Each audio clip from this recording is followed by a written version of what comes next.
of them. And I'm going to go through into these at these points so we can get there. I'd like to at least have you to be able to activate your Maharic seal tonight before you go so you can begin running that current. All right? Okay.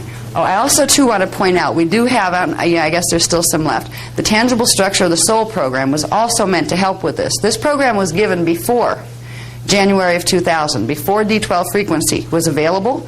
It begins to build the lower currents all the way up to D11. You use that program with this program, and you're amplifying the heck out of your Maharic seal.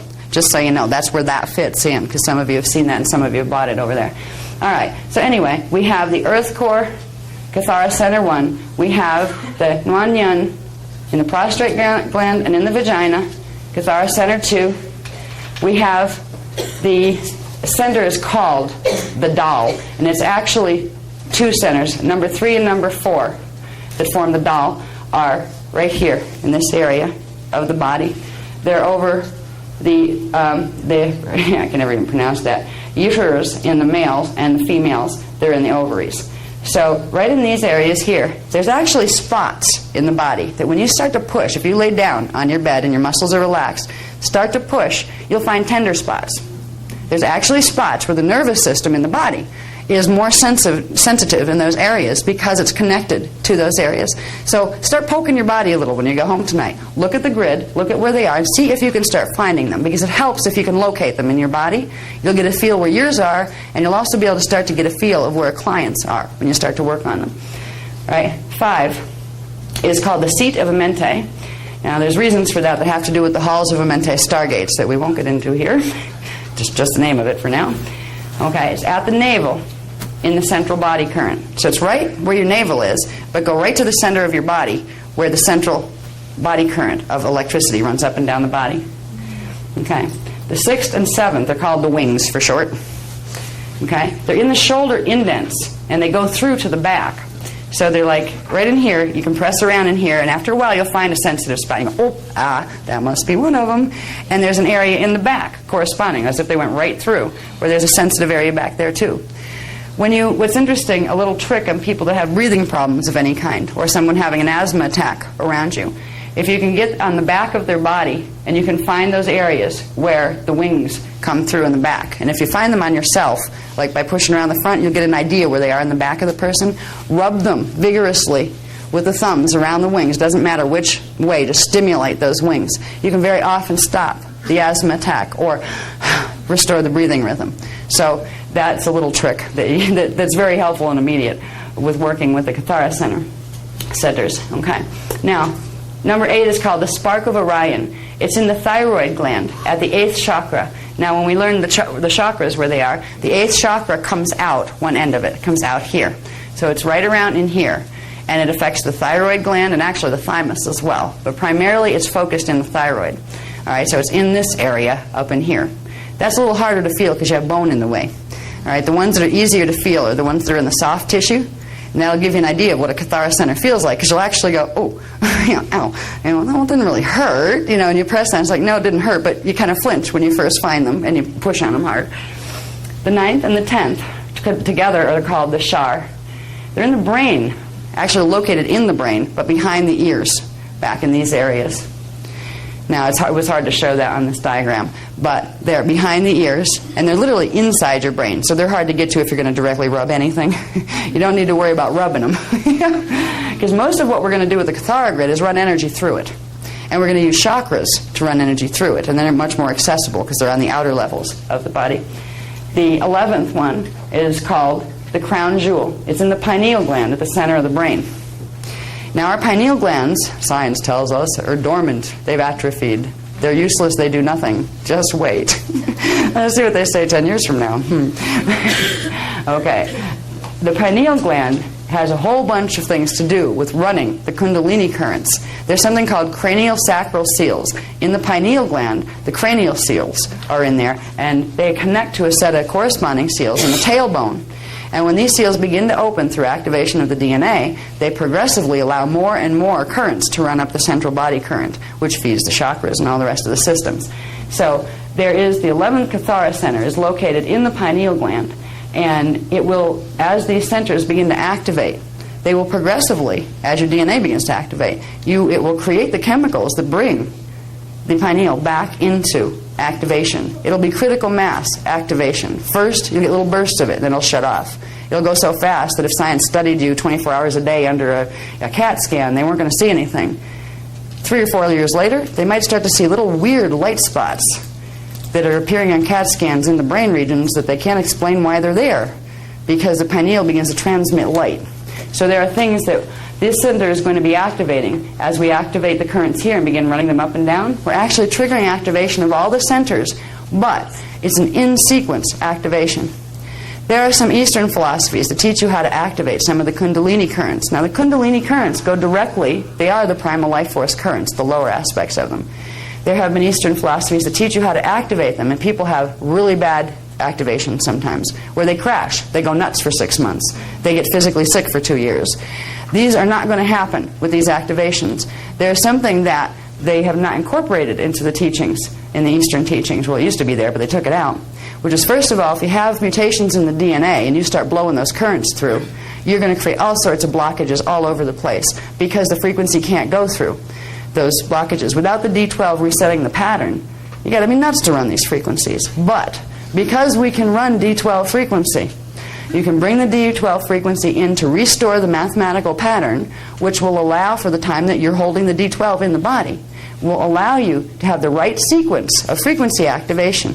So as the Kundalini currents activate, as we run frequency through the Kathara grid, we are building the ability to run more of our main vertical current, but we're doing it in the right sequence. We're doing it in the proper sequence as held in the divine blueprint. So you're not going to have crazy crashes. You're not going to have your body explode on you and things like that can actually happen if you use the Kundalini currents in the wrong way. That's why it's the safest DNA activation program that you'll work with. You'll still get some weird feelings sometimes, like you're having hormone rushes, which you are because hormones respond to what's happening in the template. But you're not going to have those horrible crashes that, I've heard about several people who've literally had to be institutionalized because they went mad by running the Kundalini currents trying to blow the craniosacral seals too early and out of sequence. So you won't have to worry about that stuff with this. The capstone, Kathara center, that corresponds to the Maharic shield directly, that's the one that corresponds to D12 frequency. It's called the capstone. It's in the 10th chakra, which is 6 inches above the head. We're going to learn the chakra system now, so we know where our chakras are, because the chakras are going to be where we put stuff. Now we're going to learn about the shields too. I think that's the next one that comes up. Which is the next one? The shields. Yeah, we'll do shields first. Okay, now, again, the Kathara grid. We just learned where the Kathara centers were in the body. This is page 70. 70, thank you. Okay. The shields that we talked about, they're part of the Kathara Level 2 grid. You have the 4 shields. This corresponds to density 1, dimensions 1, 2, 3. Density 2, dimensions 4, 5, 6. Density 3, dimensions 7, 8, 9. And dimensions 4. Density 4, dimensions 10, 11, 12. This one's your Maharic shield. This is what we're going to activate. So we're going to activate just the little center parts of it. If you activate the whole thing, it goes out for 144 miles. Yeah, it's big once it activates. And when it activates, it creates, under the feet, a crystalline structure that you can see with D4 and higher frequency. Like with D4 perception, you can actually see the grids glowing. And it's like a disc, like a little hover disc that you get to ride on, like a platform of light. And at first it starts out small, and we begin to activate just the center frequencies. And progressively, as we work with running D12 current, we bring more and more of it into activation. If the whole Maharic shield is activated, you'd have all of your 12 strands activated, and that would be, you would have a 144-foot disc.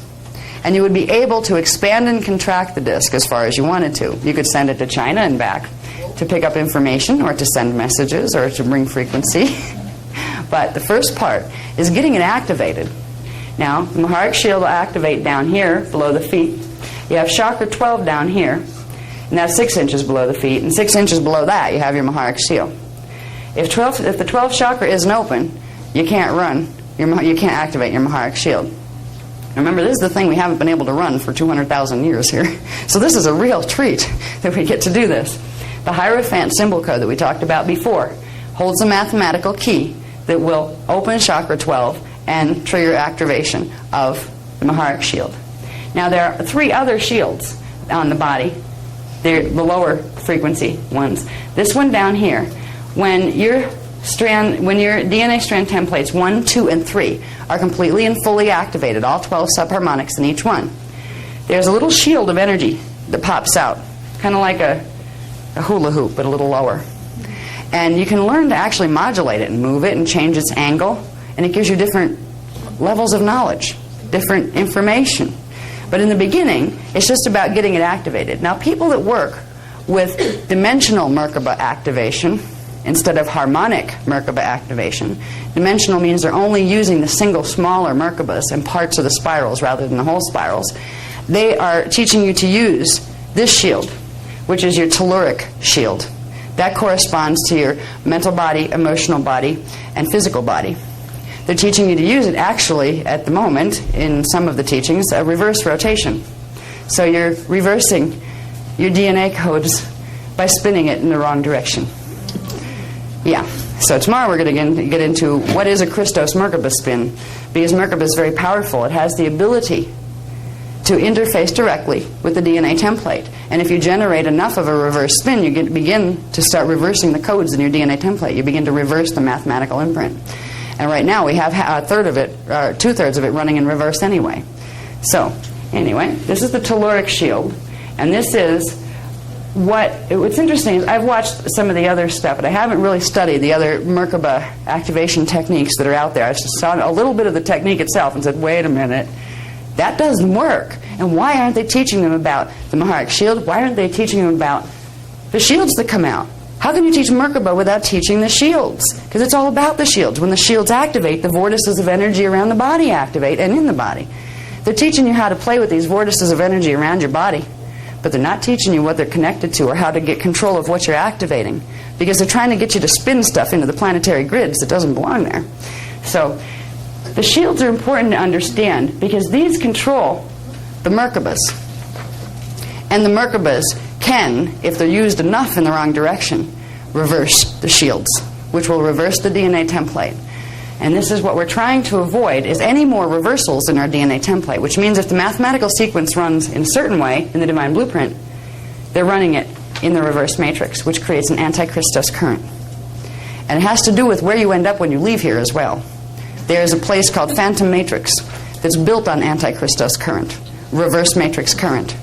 It is, how did they word that, a subspace black hole system that was part of the grids, the scalar grid of this time matrix, that was literally blown off the grids and reassembled itself on the anti-Christos rotation. And there are beings. This is where, when I talk about fallen angelics, that's where they live.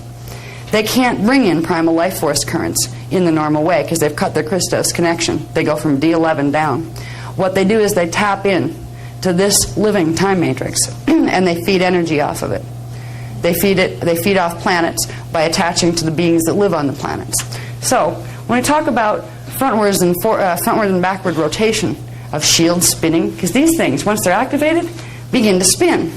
And they all have a natural spin rate and a natural rotation, which controls how the Merkabas around them. See, there's a Merkaba that will come down this way off that shield. There's another one connected to that one, another one connected to the one that you'll see in a minute up above the head, and another one connected to here.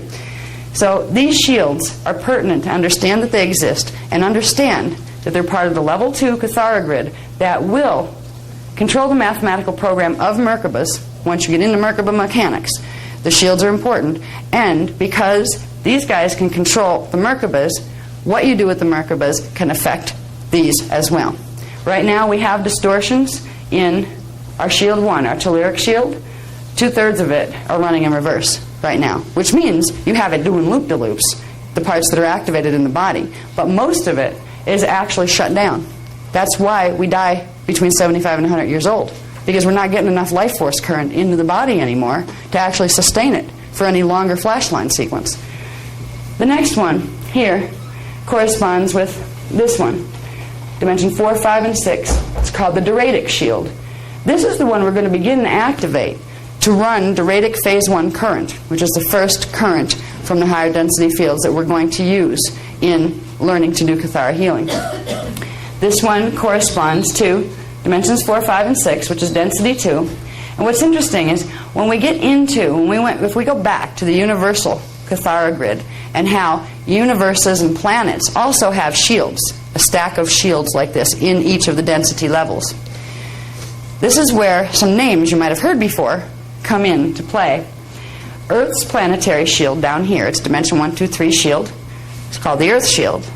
In density 2, it's semi-etheric matter shield. There is a part of Earth's planetary base in density 2 time cycles, and it's made of a little bit less dense matter than here. It's called Tara. In density 3, Earth has a counterpart and a shield. It's called Gaia.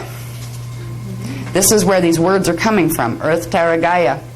And the one that you haven't heard here in probably over 25,000 years, because it's almost been like a curse word to the fallen angelic races, is the word Aramatena.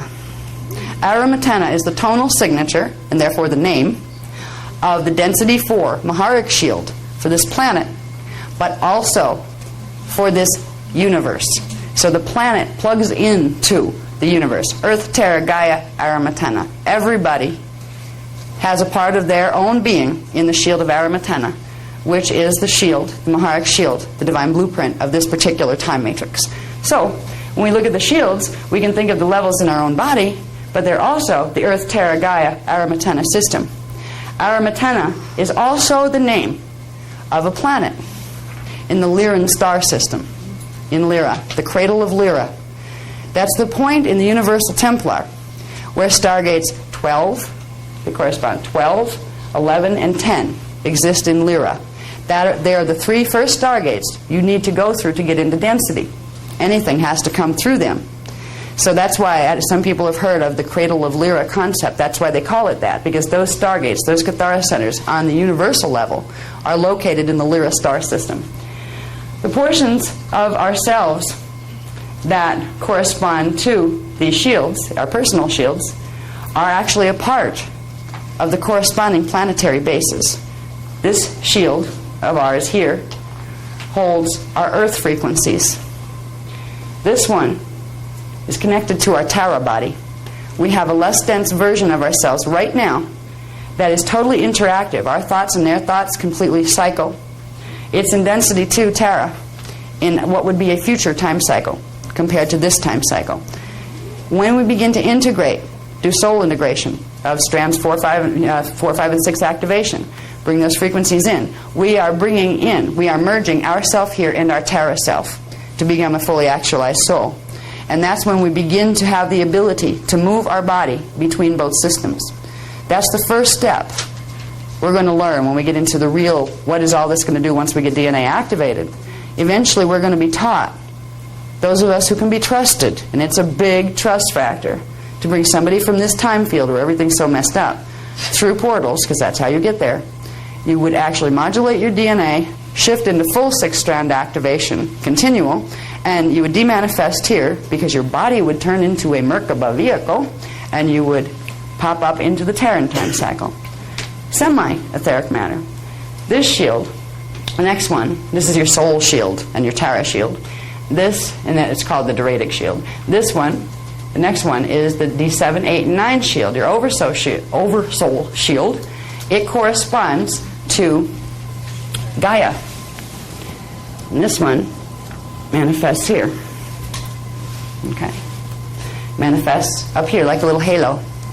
In the old days, when the Christos teachings were trying to be put through without getting people killed doing it, it became very stylized. Artists that knew something put halos on people that were special. The halo concept in the artwork always referred to activation of the oversoul shield. Many times you would see holy figures floating on clouds or on discs of light. These paintings were people that knew some of the ancient knowledge and knew they'd get killed by the dominating forces on the planet at the time if they told it directly. So they told it in pictures. The angel wings, you know, the wings that we see on angel pictures, had to do with these, because when this one activates, when your Doradic shield activates, there's a cross current that happens that literally comes out like this. It comes out this way, but it also comes out this way in the back, like wings. The images of what our energy fields are doing have been encoded in our artwork for many, many centuries. Because during those centuries, there was the Illuminati forces that were running this planet at the time would literally kill anyone who tried to teach things directly. In fact, they went after a lot of the artists who would demonstrate these things. Even that was too much. These are the parts of ourselves we're reclaiming. We have these shields, and they're directly connected to Merkaba. So when we begin to learn Merkaba, we'll remember the shields. We'll remember that they're connected to the Kathara grid. These are part of the Kathara Level 2 crystal seals grid. There's also another level to the crystal seals grid that's still part of the same Level 2 grid. And the next one, please. It has the chakras on it. I need that one. That one, you want the chart? Yeah, I think I'm going to go through. I'm going to skip through a lot of that and go right to. Yeah, I'll go right to the. Yeah, because I talk it anyway. Okay, the next one. This is on page 71 in your books. This one's a lifesaver for me. For the first year, I was trying to remember where all my parts were, at least the most important ones. At least if I'm going to run a symbol. Where was chakra 15? You know? This chart shows part of the crystal seals grid. Now, there are 15 crystal seals. 12 of them are embedded in the body. They correspond to the shields. Remember, the shields are three-dimensional. So crystal seals 1, 2, and 3 would correspond to the telluric shield of density 1, etc. There are 12 star crystal seals. These actually control the vertical axis angle of the Merkaba, dimensional Merkaba levels associated with them, which means they control the angular rotation of particle spin in the body, which means they control what angle of flash line sequences your consciousness and your body is going to be stationed in.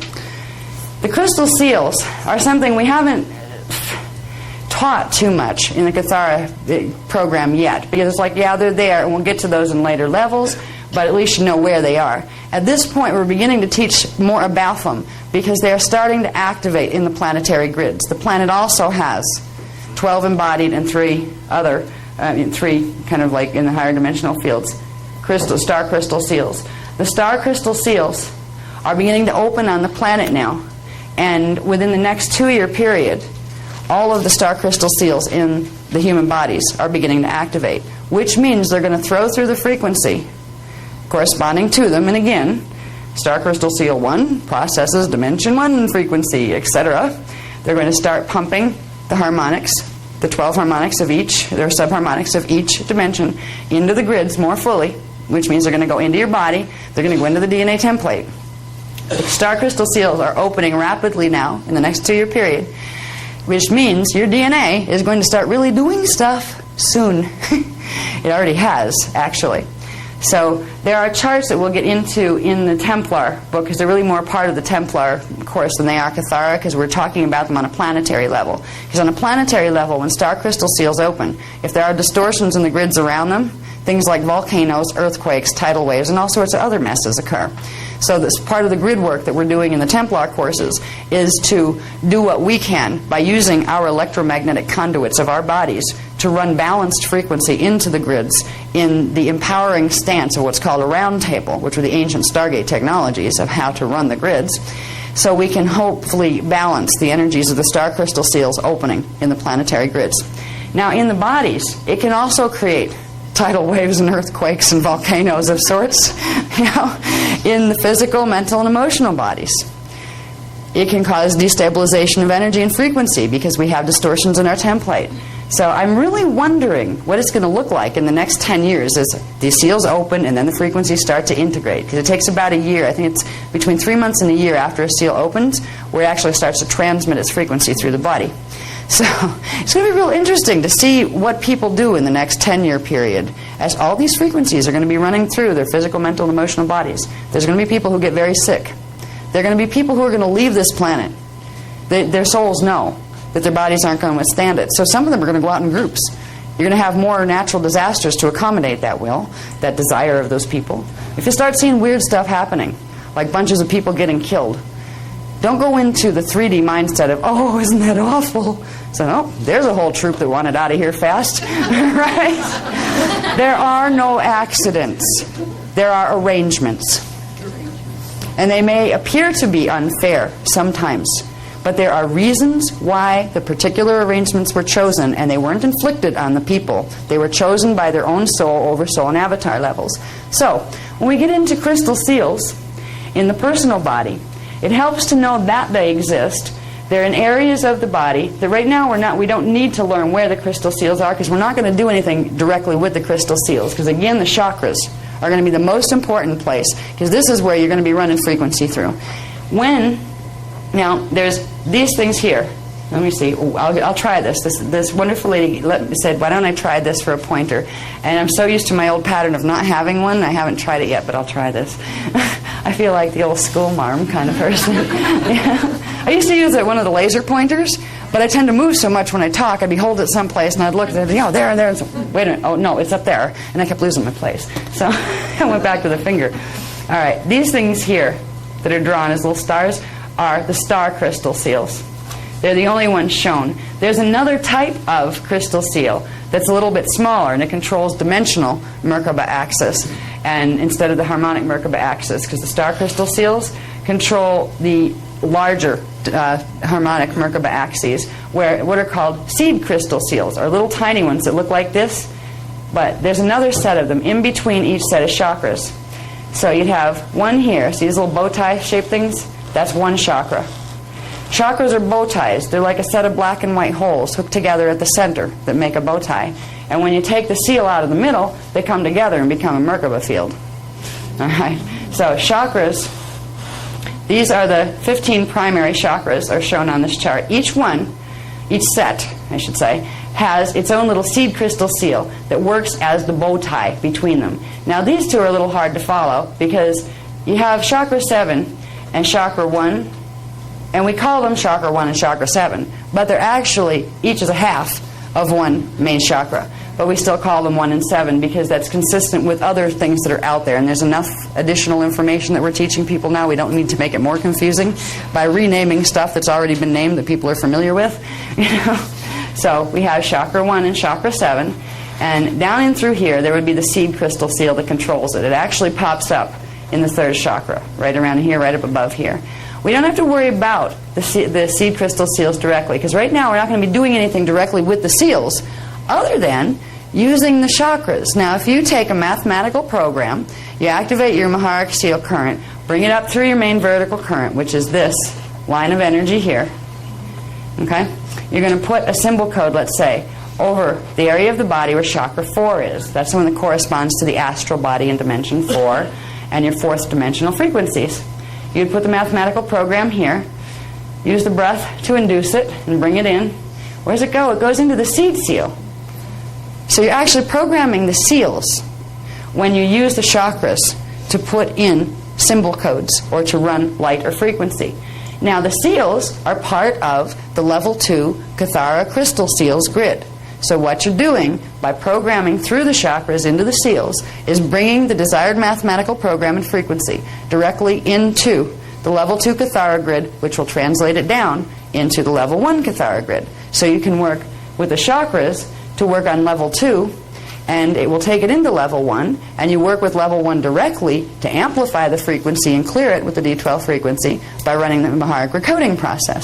So they're all interwoven systems. And as you're doing all of this, as you're working with these systems, you are progressively clearing and building your Merkaba fields. All right, and we'll talk more about Merkaba fields tomorrow in the Kathara Level 2 introduction.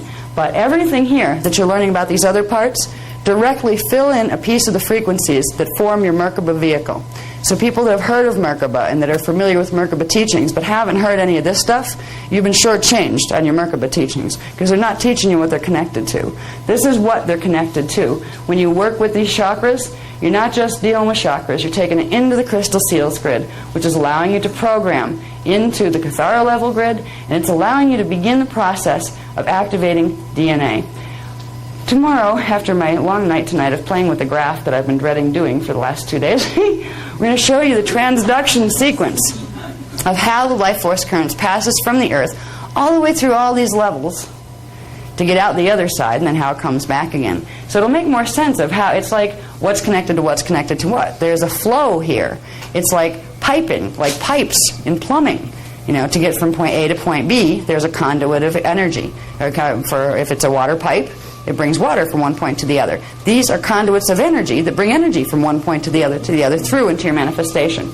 Okay, so the chakras here, we have 1, 2, 3, 4, 5, 6, 7. There's charts out available on those ever since the old Hindu days. They know about the 7 chakras. But then 8 is interesting. You see these that run at funny angles? Here's 8. It starts here.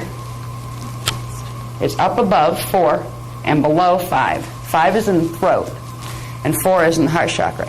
This one comes out here, but it doesn't go straight back this way.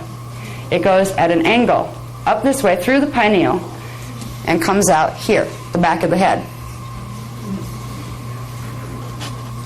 Number 9 is even more tricky.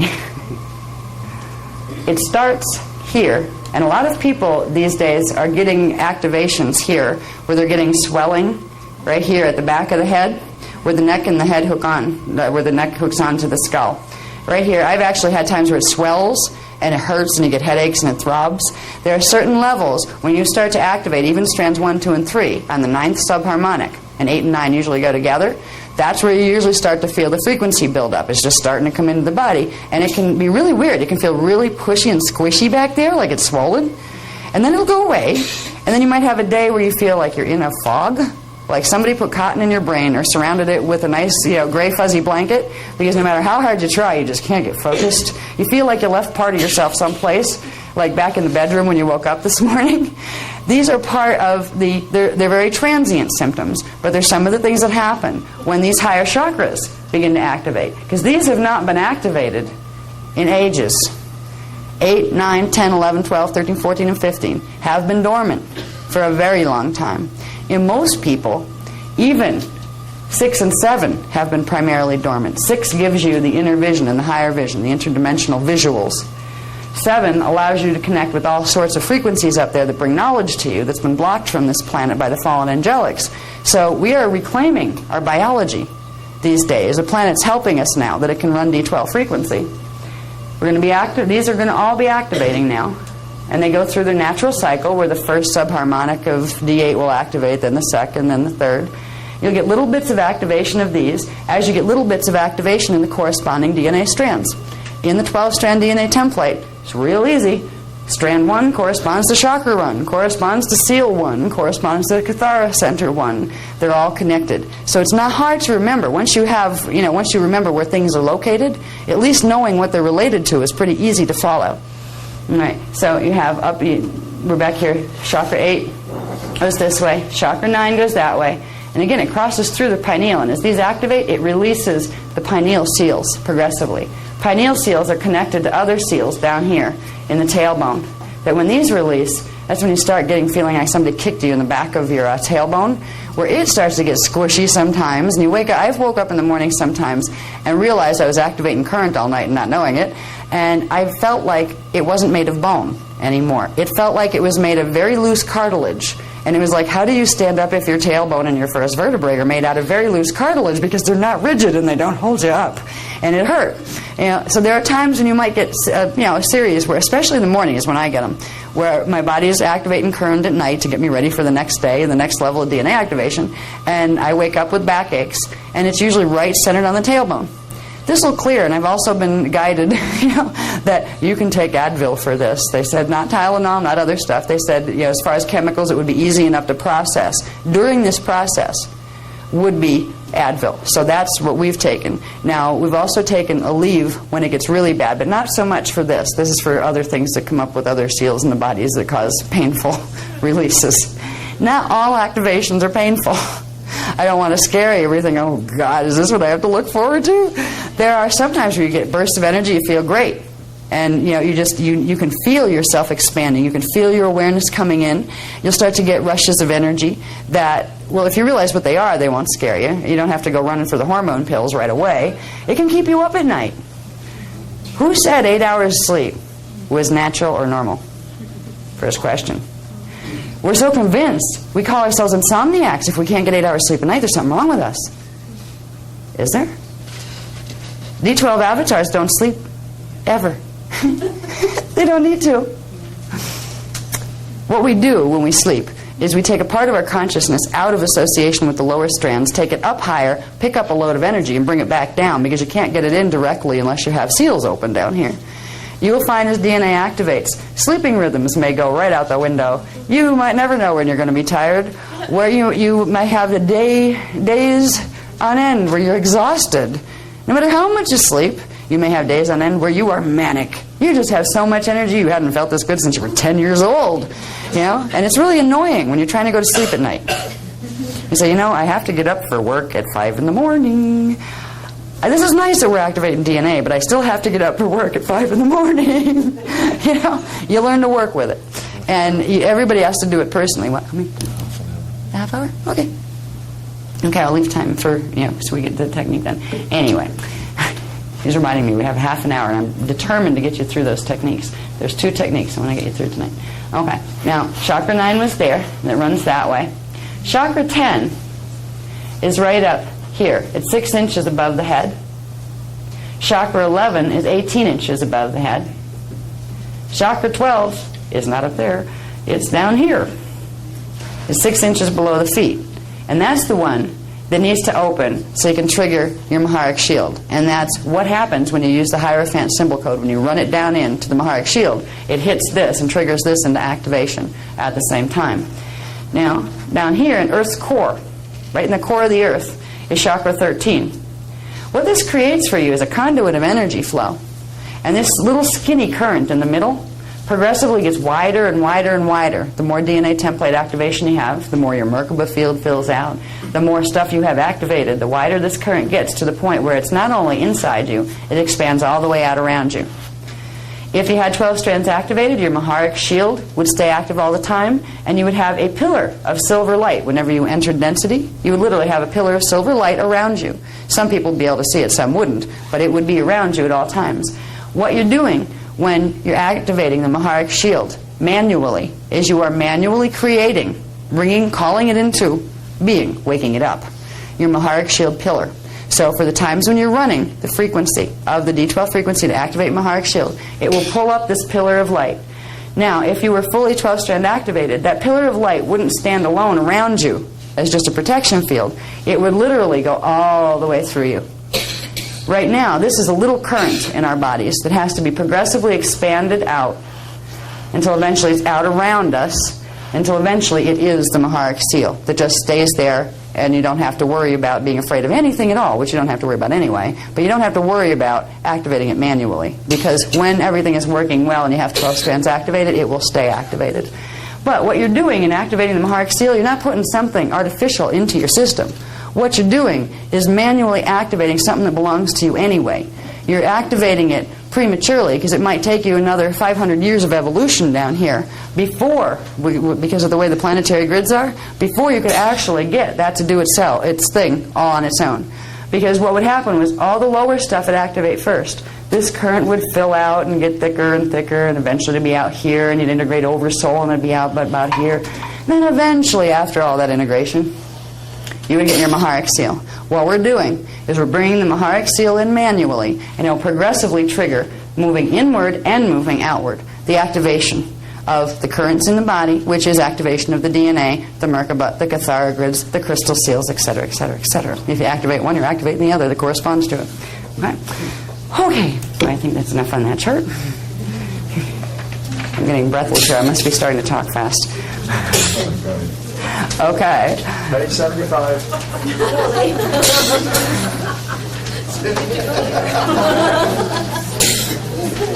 I'll let you read the little words all to yourself because you can make sense of what they mean. I don't have to dissect every word on this diagram, thank goodness. The purpose of this is to show you that, okay, you have your chakras, and remember the crystal seals are in there, but I didn't complicate the diagram by putting them on here too because you already have them on the other page. These are showing the levels of the Huva bodies that I talked about. The Huva bodies form your auric field. The auric field has a bunch of levels that are broken into groups of 3, and each of those groups of 3 are the Huva bodies around you. So here you have your central body current. Here you have what's called the etheric body. And this is actually something that connects you directly to your antiparticle double in the parallel universe, and it also connects you to the D15 primal light field, which is your connection to the higher light fields. All right. We don't work too much yet with the etheric body, except when sometimes if you start to do a Kathara healing on someone where you're running the frequency, you might just start to see areas that have holes in it, where it looks like, you know, an energy field that is ripped, and you can just kind of project some of the D12 frequency up toward it, and it'll help to repair it. But it helps to just know what the parts are and where they are first. Okay? This corresponds, the etheric body corresponds with DNA strand template 1, with first dimensional frequency, with all the things that have ones on them. Okay? The Kathara grids, the Kathara centers, all of the things, the chakras, the crystal seals, they correspond to the etheric body level. The next body level here is the emotional body level, or the telluric body level. That's out to about here in the auric field. And they're a little different distance, but you can actually start to play with your energy fields. Lay on your back on the bed. You can even do it sitting up, but it tends to be easier when you're laying down. At first, you don't have distraction. It's like you can relax better. Take your hand out about here and slowly move it in. And you'll start to feel a resistance level. What you're doing is crossing one of these bands. Now, figuring out where number 1 was so you can figure out which level your bodies are at, you have to start in close. You know that your etheric body is somewhere around very close to the skin. Try to feel it. Sometimes you can see it with other people where it's like little flickers of bluish gray light. They go, you can see it like over the shoulder or something, but it moves so fast you can actually see it better out of the corner of your eyes than you can by looking directly. But you can begin to feel it. You get an idea where that is. You turn your palm this way. Try to find the next level. And you will eventually be able to find a little tiny bit of resistance. And that's showing you, if you're real careful, and okay, there's that resistance, move through that resistance and move it slow. Because if you move fast, you'll blow right through them. And you'll think number 1 is out here and number 2 is like right next to it. So if you go real slow, you can find your levels. And it just helps to know where they are. It also helps to know, because after a while, you'll start to get feelings. If you walk into a room, you might start to get a feeling. And it wasn't even in your body, really. It was like over here. Where over here? How close to your body was the feeling? You can start to find out what frequencies are coming at you where you are. You can also feel the same thing. If you walk into a room and somebody's sending something nasty on the D2 frequencies to mess with you in that room, to mess up the grids or to cause you harm in your body or something like that. And there's a lot of grids like that on the planet right now. The Illuminati are having a field day with their electromagnetic technologies. They're sending all sorts of frequency messes around. You might find it in the chakra. Second chakra would correspond to the emotional body level, would correspond to D2. Means there's something coming in at D2, and you're feeling it. So you'll learn to begin to be aware of what your body is telling you. It's telling you that because if you feel it down here, you'll also notice there will be some place in the emotional body field, a corresponding place where that frequency is also. And if you know that those areas correspond to D2, you know it's going to be affecting your emotions. You know it's going to be affecting the molecules in your body, like the water molecules. And you know it's going to be affecting DNA strand template 2 and the chemicals that go with it. There's also area that will be an area where you would know it's time to bring up some pale silver D12 frequency and run it through that chakra. And fill that level of your auric field with the energy by the breath. Bring it up and push it out. But if you want it to go into the emotional body, push it out that chakra, the second chakra, right? D2 emotional body, D2 chakra. If you're picking up disturbance there, or if you're having an emotionally bad day, that's implying that there's something ruffling around in your emotional body field and in your second chakra. Run D12 frequency through it. Breathe it through. And breathe it into that level of the auric field, and you will begin to clear the stuff that's out of harmony within your field. Same with mental body, which is here. Okay? You have the etheric body that connects to the physical. You have the emotional body. You have the D3 mental body. And there's a barrier here. We'll talk about the barrier tomorrow. This is where we get into radial body stuff. It's not introduced here yet, but in between here and here, there's a very magical thing called a radial body, which gives us huge power in beginning to be able to have our thought forms manifest the way we want them to. So we'll do that. We'll deal with that tomorrow, toward the end of tomorrow. But meanwhile, we have D1 etheric body, D2 emotional body, D3 mental body, D4 astral body. Astral body is the second level, the middle level. Same thing as this is in density 1. the etheric body, which is the thing that gives the subatomic physical imprint that makes the physical body. So this would be the D4 physical body imprint, okay, for the next harmonic up. This is where your soul body starts. But it's also where your consciousness first goes when you pass out of the dream state. When you're awake down here in the beta brainwave patterns, you're floating around down here. When you slow your consciousness into alpha, you're actually going down this way, into the lower flashline sequences. When you get to a certain point of slow, you pop up out here in the dream state. And this is where like the difference between waking and dreaming. You go into a brainwave pattern that's up here. Here it looks like theta brainwave pattern and several others. But what you're doing is transferring your consciousness up here. You already have a body form up here that's made of semi-etheric matter. D4 astral body. Okay. D5, this is considered the archetype body. And it's because it sets the imprint for the emotional body down here. See, there's a direct correspondence with the bodies. It's not on this chart, but D1 is a base tone, which is base magnetic, which is base particum. D2 is an overtone, which is base particate, base electrical. D3 is electromagnetic. It's base electromagnetic because it's made of particate and particum. It's called a resonant tone. Every one of the harmonics has the same structure. Base tone, overtone, resonant tone, base tone, overtone, resonant tone. Base tone, overtone, resonant tone, all the way up. The tones become important because we begin to realize when we're doing chakra work, base tone, overtone, resonant tone. Now, base tone chakra is a base magnetic. Magnetic should have a magnetic spin, which is counterclockwise when you're looking at the front of it. So, and right now, if you look at most chakra teaching systems, they're teaching you the opposite magnetics.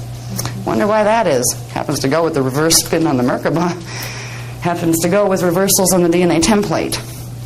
So these begin to give you the keys to understanding how you can tell the difference between something that's teaching you a technology that's good for you and something that's not. If you know where the bodies connect and how things are supposed to spin and what they're supposed to look like in the divine blueprint, you can tell if somebody's trying to teach you something that's deviating from it.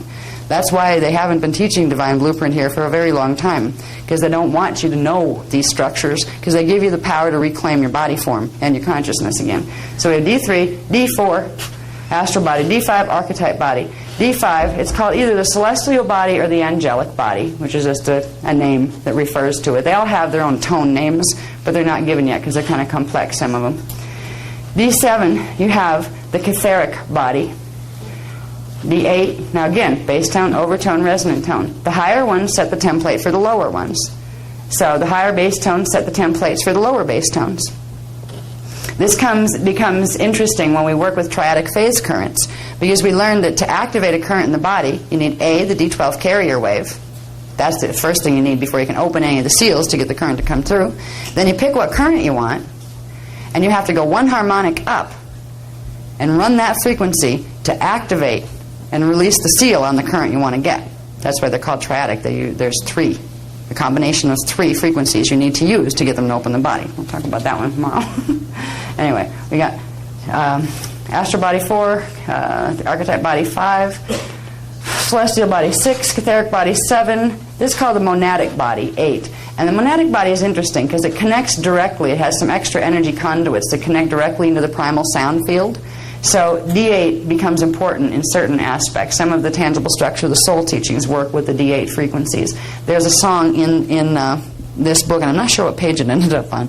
The Aria Kumnare works to begin activation of the D8 level grids in the entire body under the D12 Christos template.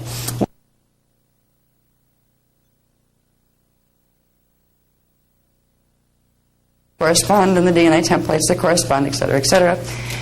The Ria Kumnare is the first one to work with, and I don't usually put it here, but I'm being guided to let you have that to go home with tonight, like to play with it. 86? 6. It's in the front. Okay, it got put in the front. It was in the back for a while. It might still be in both. 114? yeah, page 6 and 114. Okay. We'll find that. Anyway, and so can you, find it? I would like to find it. To find out what page it's on, so I could tell them all what page it's on. And we can sing it once. 6 at the bottom. Okay, try that. 6 in the beginning. There it is, right there. Yeah. What's the page at the bottom? Right at the back of the page 6. It's 6 at the bottom, right? Yeah. Okay. Yeah. It's page 6 at the bottom. Using the sound tones, and again, that's in the Anahazi language, the first translation of verbal language. This song will begin the process of activating the 8 subharmonics in all of the strands going down. And that's the first process. You're going to be activating D12 frequency tonight, but it helps to begin to start the body with D8 instead of D12 subharmonics. Now, when you use them both together, it amplifies both. Amplification means you're going to be able to run stronger currents. Means you're going to get more for your money. Not money, but for your effort. You're going to get more frequency for the effort you put in. Okay? We'll just go through these real quick again. The 7 catharic body, the 8 monadic body that we're going to work with that song. The Ryukumnare. The Keriatric body is D9. D10 is the Christic body. Oh, isn't that D12? No. All right, bless you. All right. The Christic body starts at D10. Remember, D10, 11, 12 is the full Maharahuva body. But it's not the highest level of consciousness. True, we call it Christ consciousness because we sound like we're coming from an Eastern philosophy if we call it nirvanic consciousness. And we also sound like we're telling you to go space yourself out on TM and just go Om for the rest of your life where you don't do anything with it. That's not nirvana. There's been twists on what nirvana is supposed to mean. But the names of these bodies start to show you where some of the teachings were coming through and what levels they were coming from. The original Christic teachings were beginning with D10, and they worked up into what are called the Buddhaic body teachings, which are the D11 teachings, and then into the Nirvanic body teachings, the D12 teachings. They're all Christos teachings. They're all about activating the D12 Christos frequency in the body, the divine blueprint, so you can get the rest of yourself. Now, there's other levels of your bodies that would be out here. These are the primary 12 levels of your auric field. Every 3 represents a Huva body. So, the 1, 2, 3, that's your first Huva body. That's the Alpha Huva body. No, wait a minute. Nada Huva body. It's called Nada, N-A-D-A, Huva body. This one, second one, harmonic 2 one, is called the Alpha Huva body, D4, 5, 6. Over here, we have the Beta Huva body, and it's spelled B-E-T-C-H-A, and it looks like Betcha, but it's not. It's Beta Huva body, but spelled B-E-T-C-H-A. That's the Oversoul Huva body, and then the D10, 11, 12 Mahara Huva body. Now there's another one out here, another set of 3, which would be the primal light fields, D13, 14, and 15. That's your Raja Huva body that goes with your Rishi level of identity. So they would extend out here, but we're first concerned with getting these activated. Before you worry about becoming a Rishi or an ascended master, become Christ conscious first.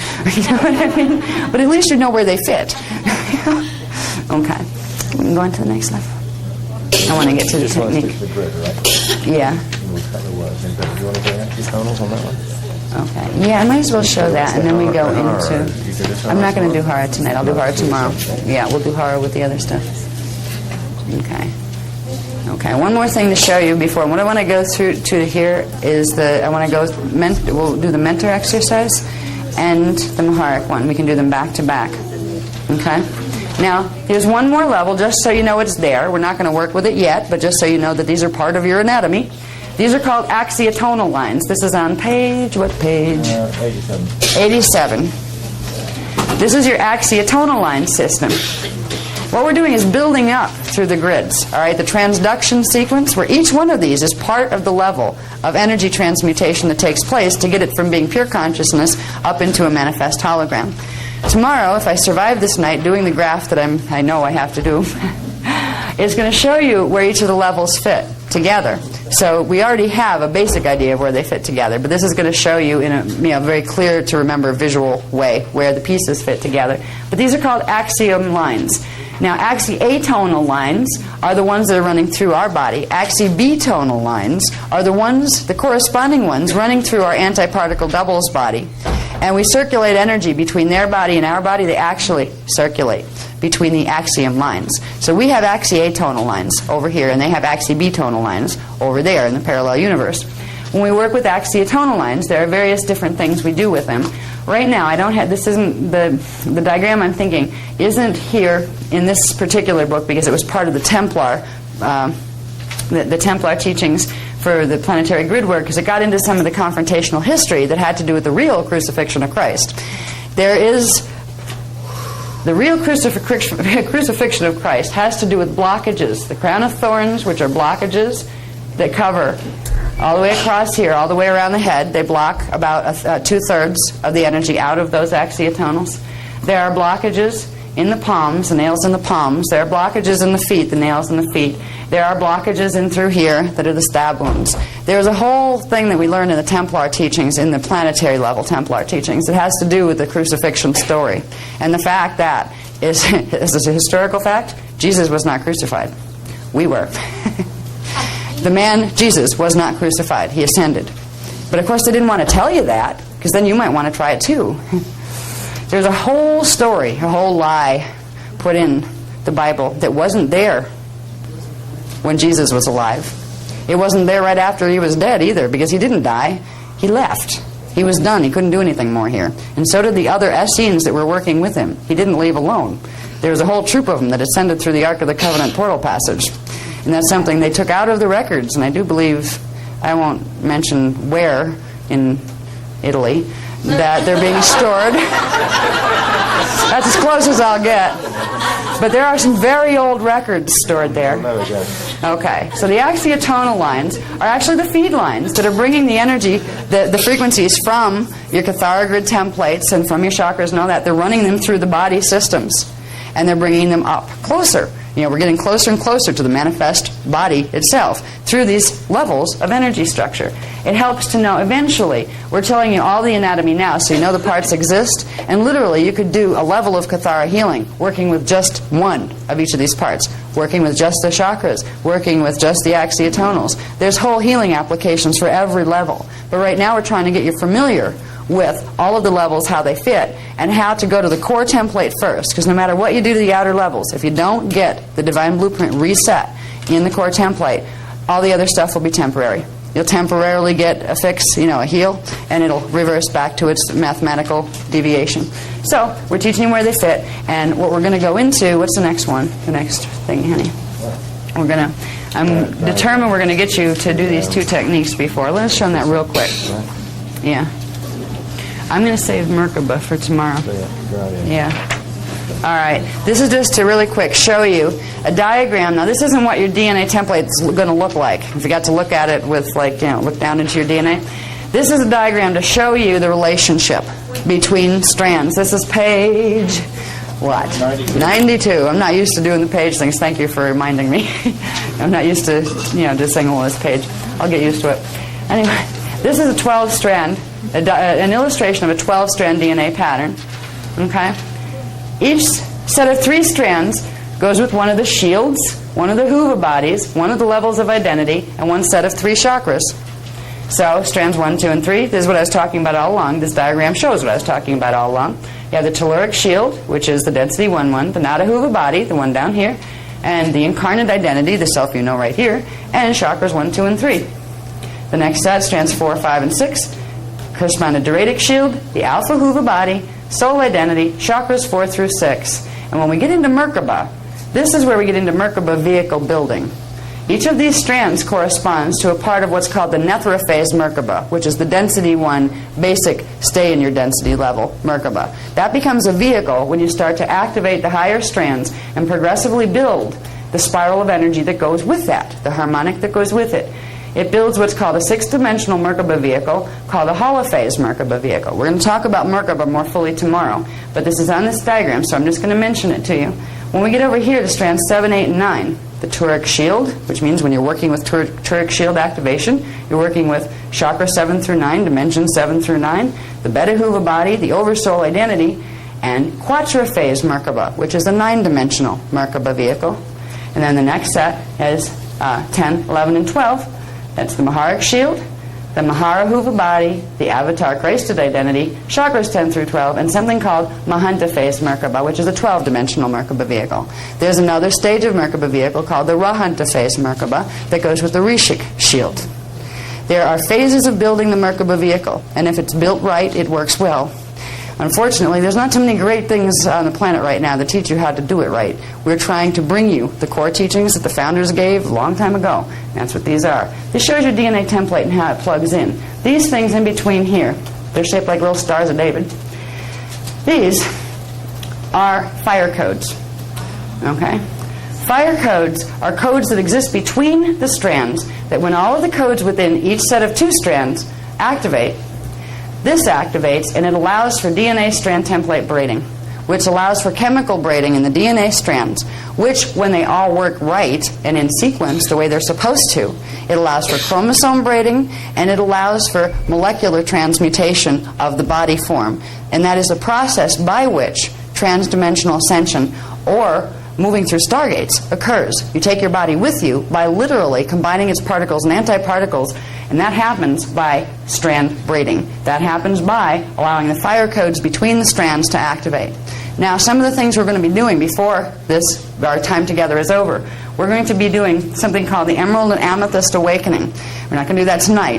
That's quite a long process. Unfortunately, you only have to do it once, because the planetary grids are activating enough now where you don't have to do all the steps to it over and over again, thank God, because there's a lot of steps. But it's worth doing once, because it's a master's 2 levels, a master's Kundalini activation that bring all of these simultaneously into activation. It's like if you turn them all on fully at one time, you just blow up, because your molecular structure is not ready to handle it. What it's like doing is going out and turning the car on to let it get warmed up for when you want to drive it.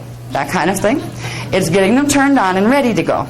They're not going to blast frequency through you and wipe you out, but it is going to produce enough of an amplification of your D12 frequency that you're bringing through your body that you will be able to run an ample amount of D12 current to create enough of a Maharic seal to block out some of the psychotronics that are being used on a global level right now through the grids and through the electromagnetic systems.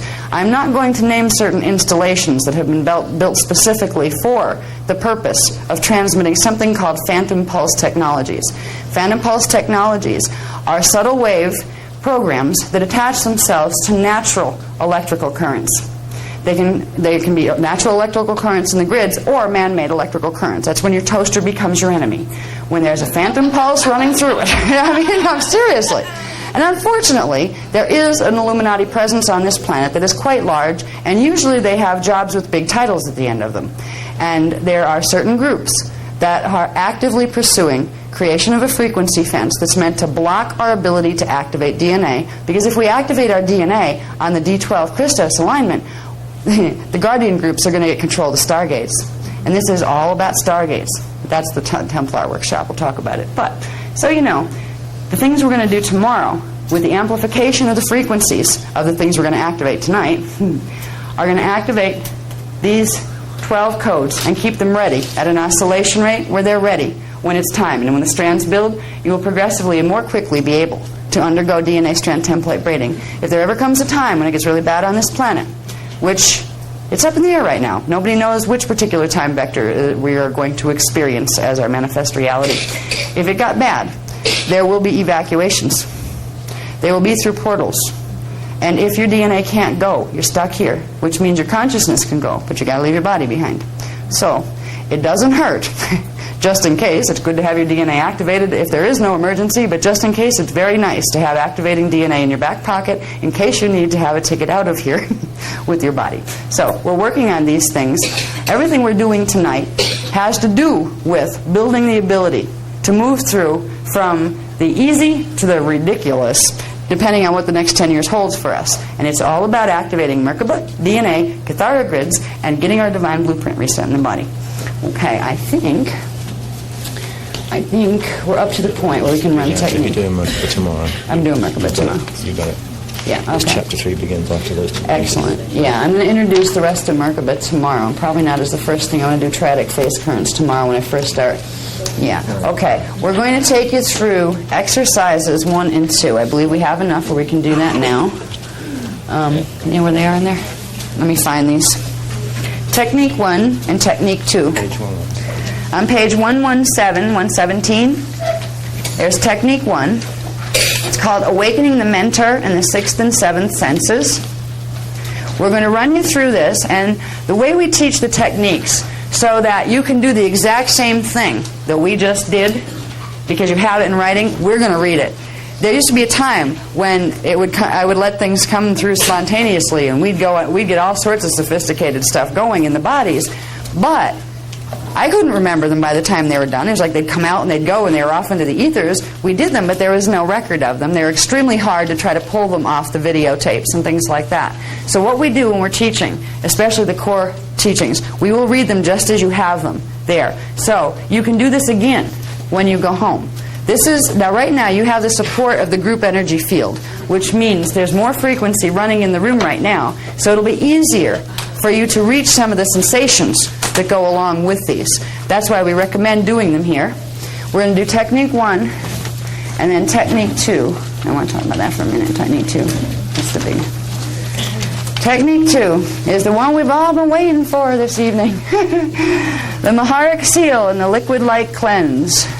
That's technique 2. After we do technique 1, which will help us to amplify what we're doing with technique 2, we will run the Maharic Seal technique. That means we are going to activate using the Hierophant symbol. And remember the Hierophant symbol? Remember what that looked like? That was a flat Star of David in pale silver light. Okay? It will help if you can remember where your chakras are, but if you can't, just give it the number. Some part of you knows. Okay? In the meantime, try to keep up with it. Eventually, when you work with these techniques, you'll know your chakras just like you know your name and social security number if you live in the States. It will be automatic. But for now, if you have a hard time with it, don't worry about it, because you're still going to get the currents to go where they need, because you have the support of the group field right now. And there's enough of that pattern being run that if you're giving the intention to do it, you'll be able to pick up, oh yeah, that's this, okay? So we're going to run the 2. We're going to run them back to back, which means we'll start with technique 1, move you through that, and then we'll go into technique 2. Now the technique 2 liquid light cleanse is very important. This is where you're going to activate the Maharic Seal, and then you're going to bring the frequency up into the Kathara grid.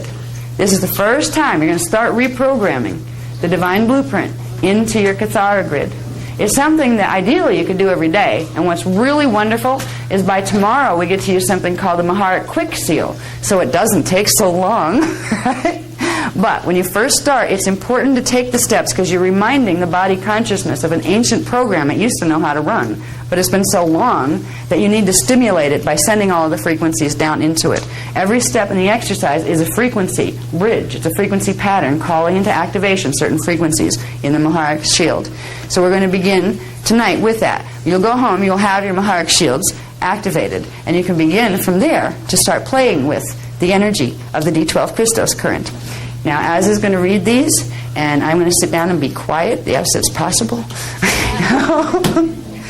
Okay. And I would ask you before you begin to simply try to be aware, but not too aware, of your breathing rhythm and slow it by half.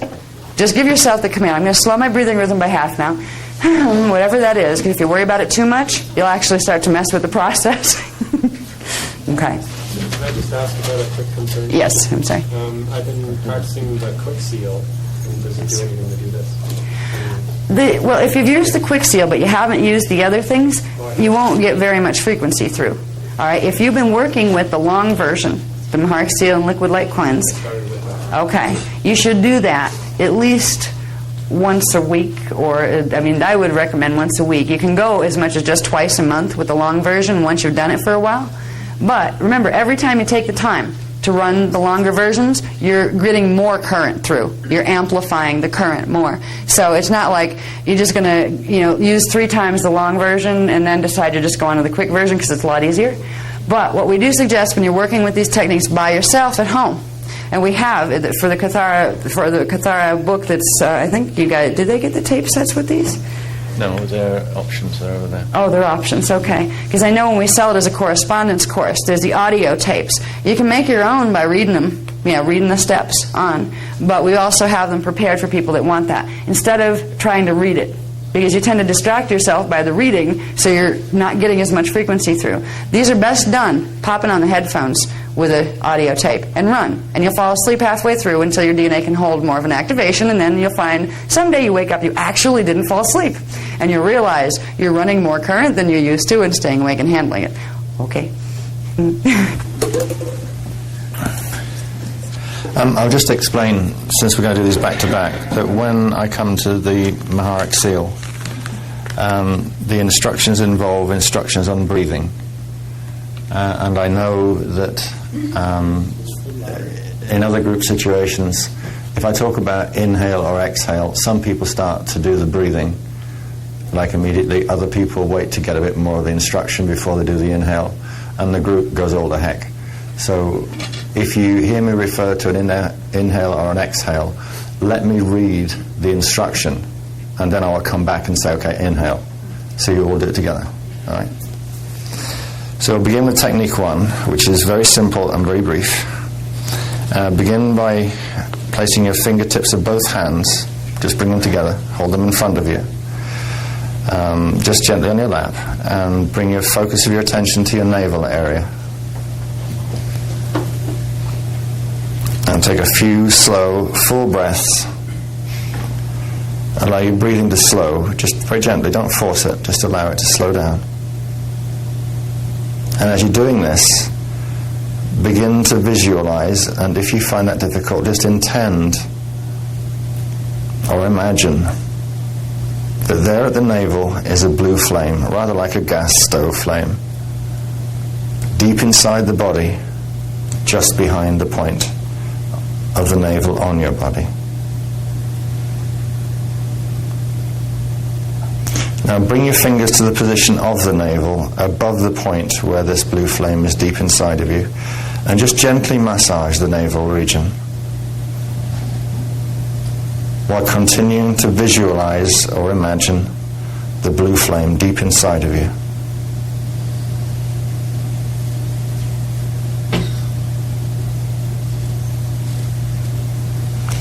Now stop the massaging action. Just rest your hands in a relaxed way and visualize a sphere of white light within the blue flame, deep inside of your body, behind the position of the navel.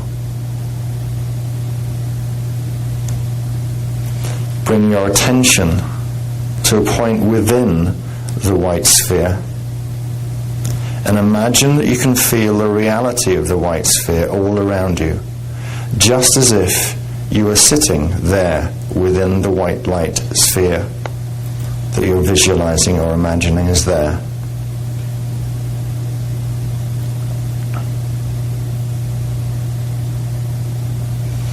Now continue to breathe gently and visualize this white sphere of light moving upwards through the center of your body until it reaches the center of your brain, the dead center of your skull, in other words, where the pineal gland is.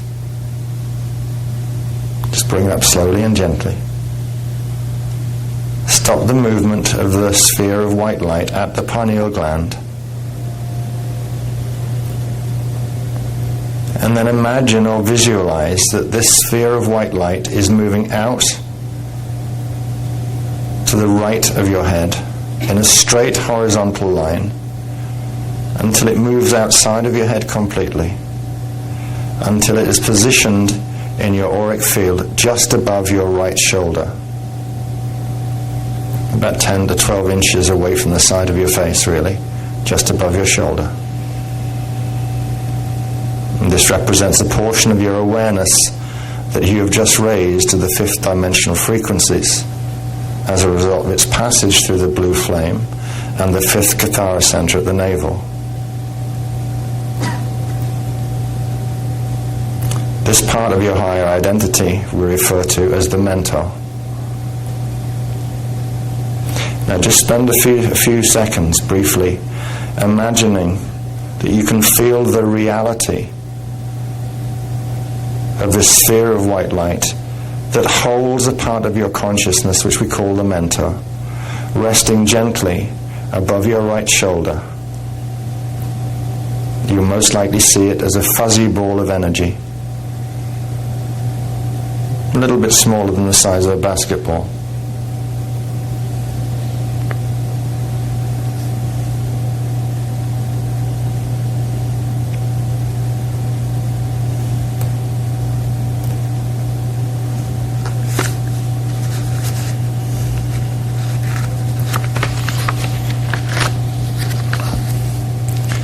Just remain relaxed and breathe easy.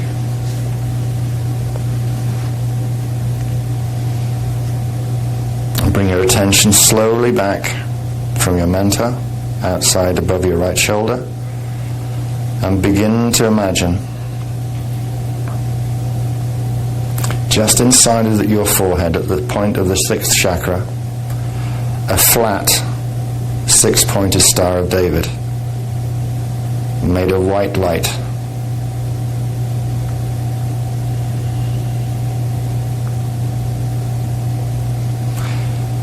Continue to hold your attention or imagination on this white Merkaba star and move it over towards the left in your inner field of vision.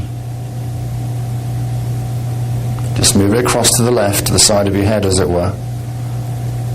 And once you're satisfied it's there, just leave it and bring your attention then back to the center once more of your inner field of vision. And this time visualize or imagine the image of another Merkaba star, but this one is made of dark silver light.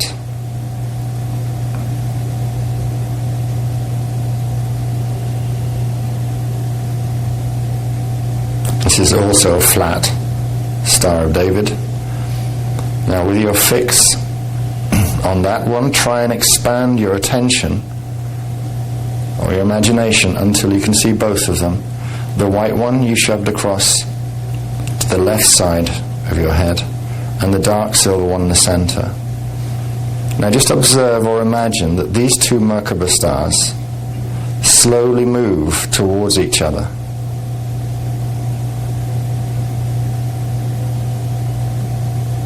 And they will, because they're quite conscious of what you're doing, move toward each other until they merge, forming one Merkaba star symbol,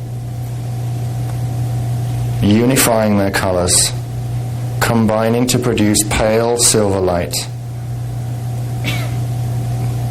And the best reference we can give you for what this looks like would be like Mercury.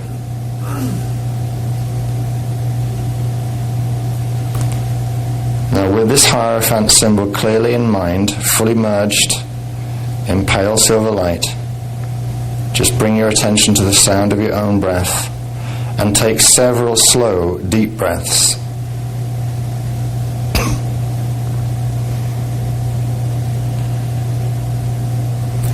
Now wait for me to finish this next section. On the next exhale, use the force of your breath to forcefully push this Merkaba star, or Hierophant as we call it, down from its position at the third eye, or the 6th chakra, all the way down to the central body current and into the Earth's core. So on the next exhale, forcefully exhale and push it all the way down your central body current into the Earth's core. And then just take a few more slow breaths while visualizing or imagining the Hierophant symbol in the center of the Earth's core. Watch it there. Imagine or see that the Hierophant begins to spin right there at the center of the Earth's core. And you notice that the dark silver Merkaba star and the white Merkaba star are spinning in opposite directions. Help them to spin progressively faster until this action takes on a life of its own. And suddenly the Hierophant pops and expands to form a pale silver sphere of light, spinning there at the center of the Earth's core.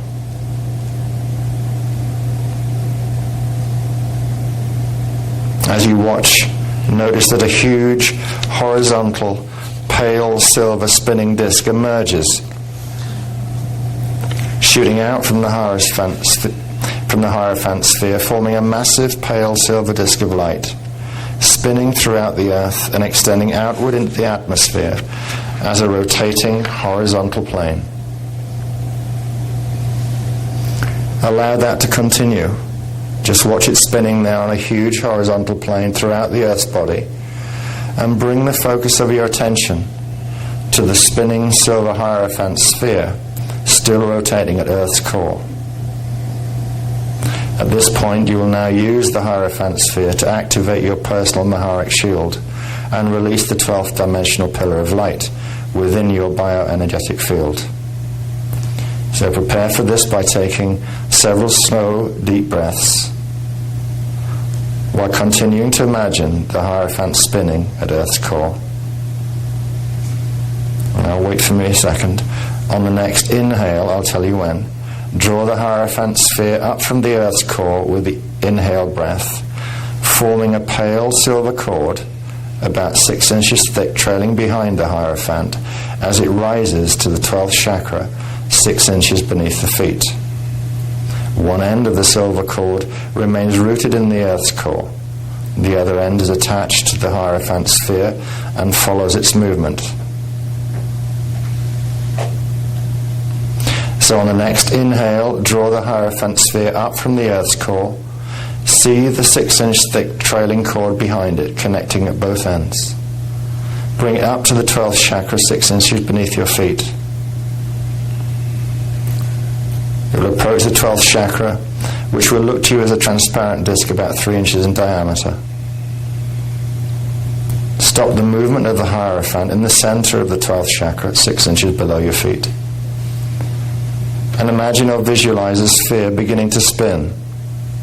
And visualize the diameter of the 12th chakra disc expanding to about 6 inches diameter as the Hierophant spins at its center. Now just take a few easy deep breaths as the Hierophant continues to spin in the center of the 12th chakra. On the next inhale, when I tell you to do it, draw the Hierophant sphere up from the 12th chakra, through the central body current, and up to the 14th chakra, 36 inches above the head. As we do this, visualize the 6-inch thick silver cord drawing up through the 12th chakra and further up through the central body current, following the path of the Hierophant sphere all the way up to the 14th chakra. Visualize or imagine the silver cord as a long, thick, pale silver cord of light running from the Earth's core through your body at the top of your head until it connects to the 14th chakra, 36 inches above your head. So, on the next inhale, draw the Hierophant sphere from the 12th chakra, 6 inches below your feet, all the way up your central body current, all the way up, 6-inch thick silver cord, until it rises through the crown, moves on up 36 inches to the 14th chakra. And once you've accomplished that, just take several deep, slow breaths while imagining that you can feel the sensation of this massive current of clear, pure energy running through the center of your body.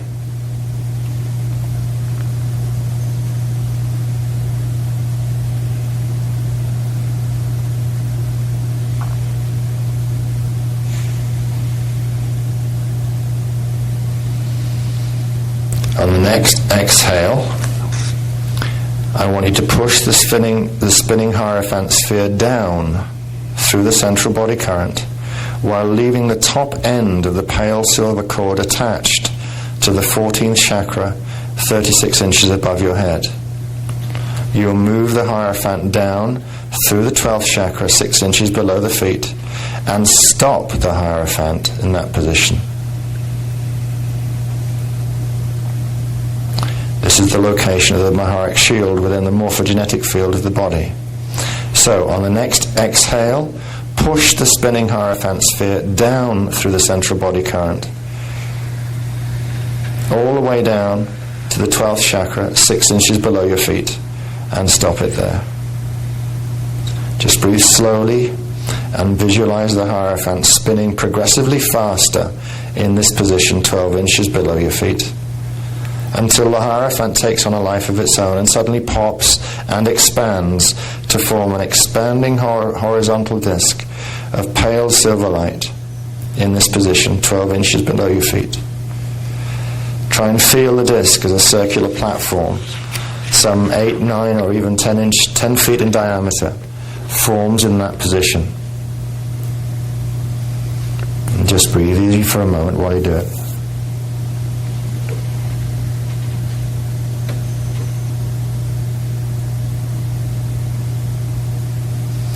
Now you can leave the disc doing what it's doing there and return your attention now to the massive horizontal disc of pale silver light, which you left spinning throughout the Earth's body, the planetary Maharic shield. Imagine the sensation of the large spinning pale silver platform spinning 12 inches beneath your feet, which is your personal Maharic shield. Now breathe slowly and deeply whilst visualizing a massive rush of pure, cool, pale silver energy running from the planetary Maharic shield up through the pale silver cord and into the personal Maharic shield 12 inches beneath your feet. Just breathe this energy flowing between them. Breathe with the intention of filling your Maharic shield to its fullest present energy holding capacity. When your shield has received as much energy as it can hold, it will take on a life of its own, suddenly pop and expand upward into an oscillating pale silver pillar of light, surrounding and permeating your body. A tube of light extending beyond the body by about 18 inches and running all the way from Earth's core to the 14th chakra, 36 inches above your head. Just breathe with very strong intention, not necessarily vigorously. Just breathe that intention until you've drawn the energy fully into your shield. And feel or notice the popping and the expansion. Filling out the body to about 18 inches from the surface of your skin, forming a column all the way from the Earth's core to the 14th chakra. Try to feel the reality of your body encased in this cool, refreshing, pale silver pillar of oscillating light. And allow yourself a few slow, deep breaths. And imagine the energy from the pillar emanating throughout all of the cells of your body.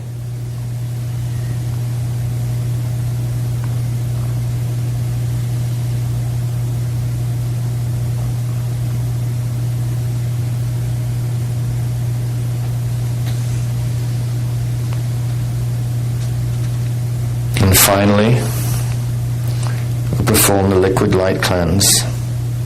So as the pale silver pillar of light oscillates around you, place your attention for a moment at the 13th chakra at Earth's core and inhale a final spark of pale silver light from Earth's core, drawing that spark up through the pale silver cord into the main vertical channel of the Kathara grid and into the center of your heart chakra.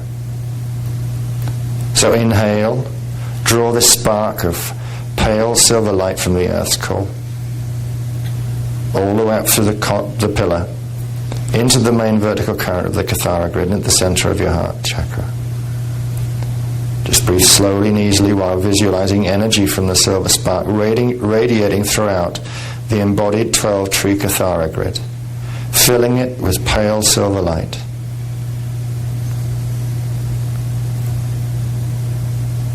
Just continue to breathe slowly, allowing that radiation to occur throughout the 12-tree Kathara grid. When the Kathara grid has reached its energy holding capacity, the 12th chakra, 6 inches below your feet, will automatically contract to decrease the flow of silver light from the Earth's core. Just feel for it if you can't see it.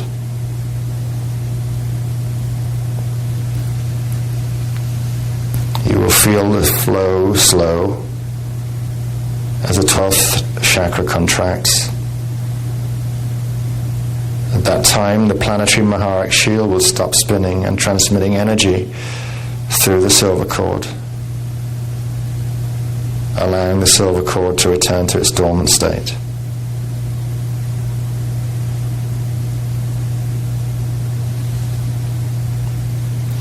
If this is the first time you've performed this technique, the Maharic silver pillar will remain in your bioenergetic field for a few hours, up to 3 or 4 hours. And if you practice this regularly over a 3-month period, frequently, which means consistent daily practice, your Maharic seal will self-sustain in your fields for a period of 12 to 14 hours.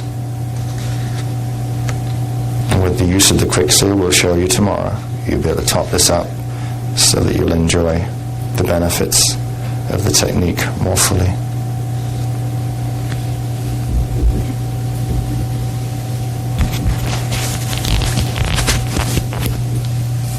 I love the feeling after running one of those. So calm.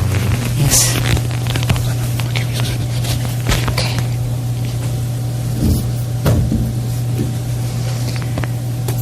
Anybody feel the current yet? Okay, because sometimes you won't when you first start. So if you're doing it, that's good. That means you're pulling some good current. What's nice is the techniques that we will be doing. We'll be learning how to run this through other people as well, and how to begin to activate the palm chakras and later the finger chakras. But the Merkaba techniques that we will also learn as part of Kathara Level 2 later tomorrow, will begin to amplify the amount of current we can bring in. And when we do the 2 masters Kundalini activations that I had mentioned, they're a bit long,